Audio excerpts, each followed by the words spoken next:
Break के बाद एक बार फिर से स्वागत है आपका। बात करते हैं लेह लद्दाख की। केंद्र शासित प्रदेश लद्दाख को पूर्ण राज्य का दर्जा देने की मांग को लेकर लेह में हिंसक प्रदर्शन हो रहा है। छात्रों की पुलिस और सुरक्षा बलों से झड़प हो गई। इसमें 4 लोगों की मौत हो गई और 70 से ज्यादा लोग घायल हैं। प्रदर्शन के दौरान छात्रों ने पुलिस पर पत्थरबाजी की। बीजेपी ऑफिस और सीआरपीएफ की गाड़ी में आग लगा दी गई।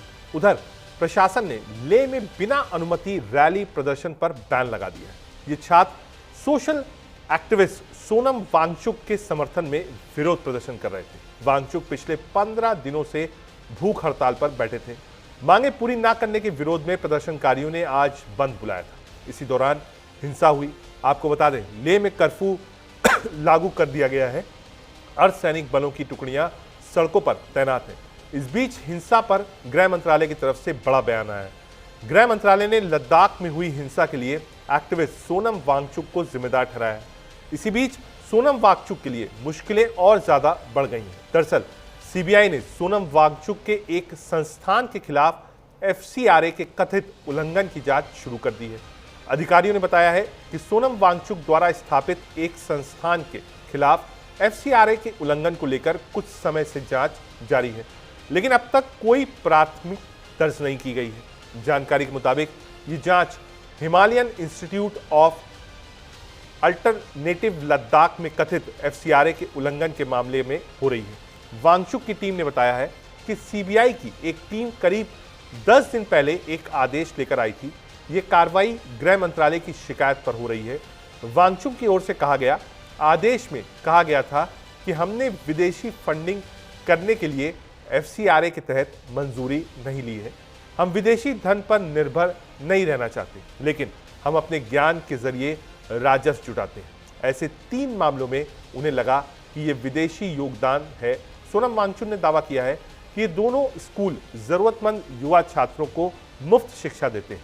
छात्रों को विभिन्न परियोजनाओं पर उनके काम के लिए वजीफा भी दिया जाता है।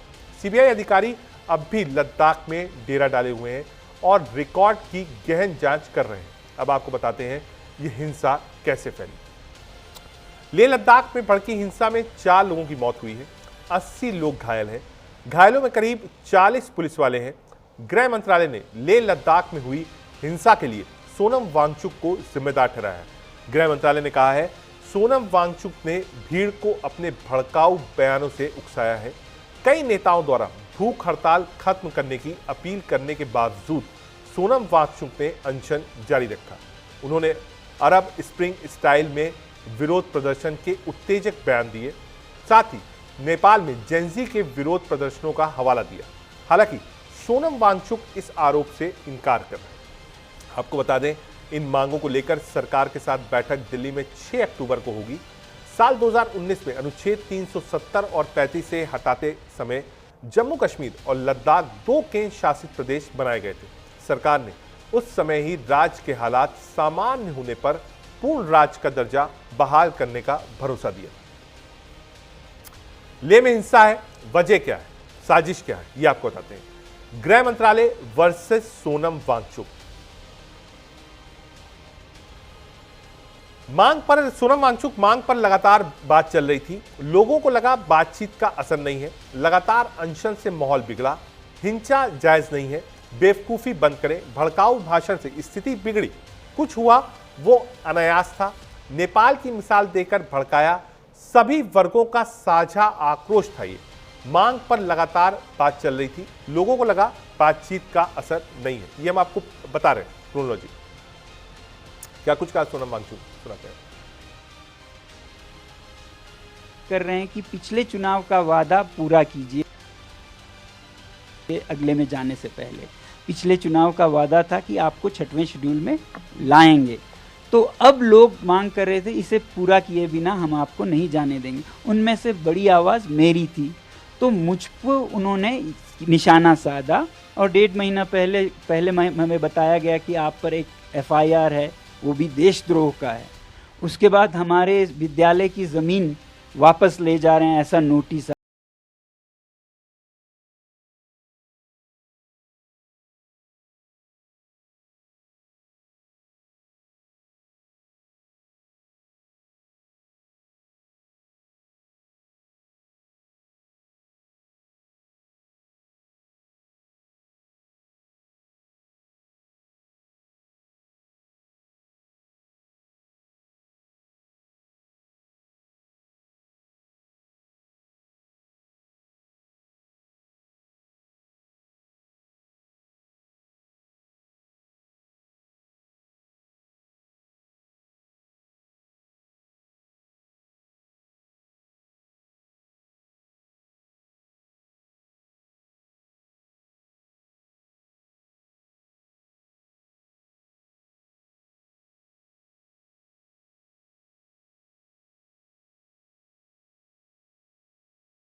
और भारत की जो एक सॉवरेनिटी है उसको, माहौल को खराब करने की कोशिश कर रहे हैं। क्या कुछ कहा पक्ष और विपक्ष ने इस पूरे मामले में, सुनाते हैं।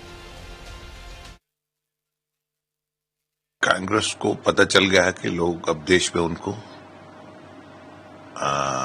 आस्था से समाप्त कर रहे हैं, और जिस तरह कांग्रेस के लीडर्स इंक्लूडिंग काउंसलर्स, जहाँ वो जो सोशल एक्टिविस्ट है वहां के वांगचुक साहब, जिस तरह उन्होंने प्रवोक करा है, इतनी ही बात थी कि उनका शायद वो इनविटेशन में उनका नाम नहीं था। होम मिनिस्टर साहब लगातार इनसे बात करते हैं, इनको लद्दाख के लोगों को यूटी दिया, उसके बाद ट्राइबल जो स्टेटस था वो भी बढ़ाया, जिले बढ़ाए, उनकी जबान को वहां की मान्यता दी, और बाकी जो सर्विस कमीशन हैं उसकी तरफ बढ़ रहे, यूनिवर्सिटीज हैं, बाकी जो इंफ्रास्ट्रक्चर है आस्ता आस्ता ही होता है सब। और लद्दाख के लोग पीसफुल हैं, लद्दाख के लोगों ने कभी ब्लडशेड की कोई हिस्ट्री नहीं है। मुझे लगता है कि लद्दाख के लोग देश में सबसे ज्यादा अमन वाला इलाका है, लेकिन जिसको कांग्रेस ने एक मौके का फायदा लेते हुए इनोसेंट कम्युनिटी को जज्बात के साथ खेला।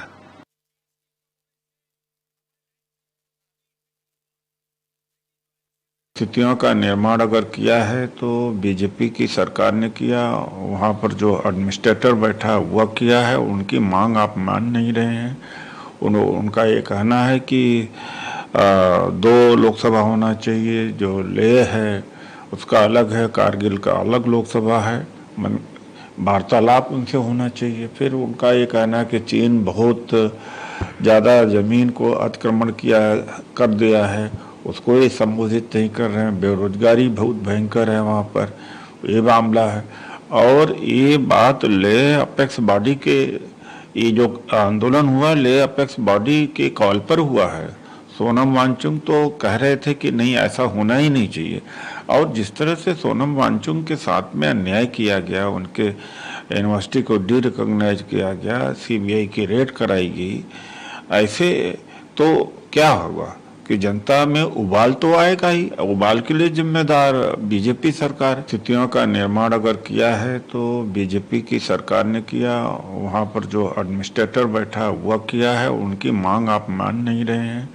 उनका ये कहना है कि 2 लोकसभा होना चाहिए, जो लेह है उसका अलग है, कारगिल का अलग लोकसभा है, वार्तालाप उनसे होना चाहिए। फिर उनका ये कहना है कि चीन बहुत ज़्यादा ज़मीन को अतिक्रमण कर दिया है, उसको ये संबोधित नहीं कर रहे हैं, बेरोजगारी बहुत भयंकर है वहाँ पर, ये मामला है। और ये बात ले अपेक्स बॉडी के, ये जो आंदोलन हुआ ले अपेक्स बॉडी के कॉल पर हुआ है। सोनम वांगचुक तो कह रहे थे कि नहीं, ऐसा होना ही नहीं चाहिए। और जिस तरह से सोनम वांगचुक के साथ में अन्याय किया गया, उनके यूनिवर्सिटी को डिरिकॉग्नाइज किया गया, सीबीआई की रेड कराई गई, ऐसे तो क्या होगा कि जनता में उबाल तो आएगा ही। उबाल के लिए जिम्मेदार बीजेपी सरकार। स्थितियों का निर्माण अगर किया है तो बीजेपी की सरकार ने किया, वहाँ पर जो एडमिनिस्ट्रेटर बैठा वह किया है, उनकी मांग आप मान नहीं रहे हैं।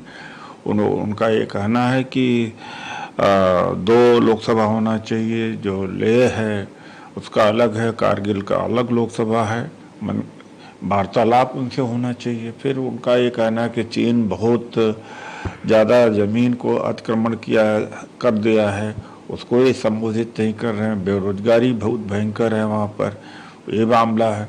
और ये बात ले अपेक्स बॉडी के, ये जो आंदोलन हुआ ले अपेक्स बॉडी के कॉल पर हुआ है। सोनम वांगचुक तो कह रहे थे कि नहीं, ऐसा होना ही नहीं।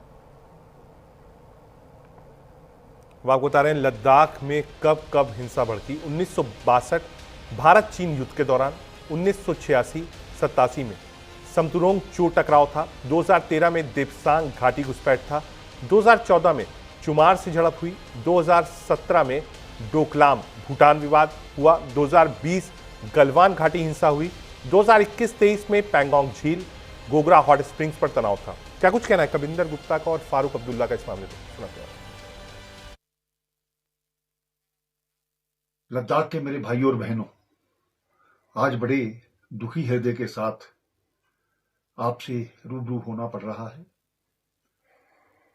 हम जानते हैं कि लोकतांत्रिक व्यवस्था में अपनी बात कहने का सभी को हक है और कहनी भी चाहिए, लेकिन कुछ दिनों से जिस प्रकार से हम जानते हैं लद्दाख में एक अनशन रखा गया और हम चाहते हैं कि अनशन एक लोकतांत्रिक व्यवस्था का एक पार्ट है, लेकिन पिछले एक दो दिनों से जिस प्रकार से लोगों को भड़काया जाना, नेपाल और बांग्लादेश के साथ उसकी तुलना करना, कुछ लोग हम आने वाले समय में आग लगा देंगे, ये कर देंगे, पॉलिटिकल पार्टीज के ऑफिस को करेंगे, लोगों के घरों में जाकर के उनको मारेंगे, ये कौन सा तरीका है? वहां पर आकर के एक ग्रुप आता है, धरने में जाता है, धरने के बाद निकलता है और आकर के जगह जगह पर आग लग जाती है, पत्थरबाजी होती है। ये लद्दाख की परंपरा नहीं है।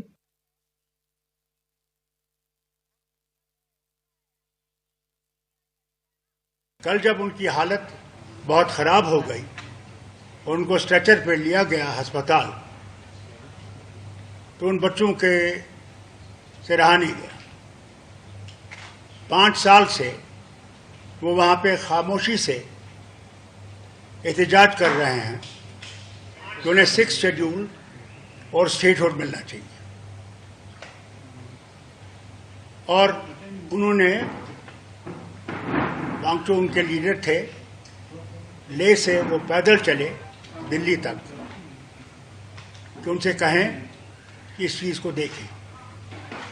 उन्हें गांधीयन तरीका इस्तेमाल किया था, कोई आंदोलन नहीं किया था। मगर फिर इन बच्चों को ये लगा कि जो 5 साल इन्होंने हमसे वादे किए थे कि हमें नौकरियां मिलेंगी, हम लोगों को यहाँ पे सुविधा मिलेगी और हम लोग आगे बढ़ सकेंगे, वो वादे सारे खोखले निकले। और उसका नतीजा ये हुआ कि आज उनसे रहा नहीं गया और वो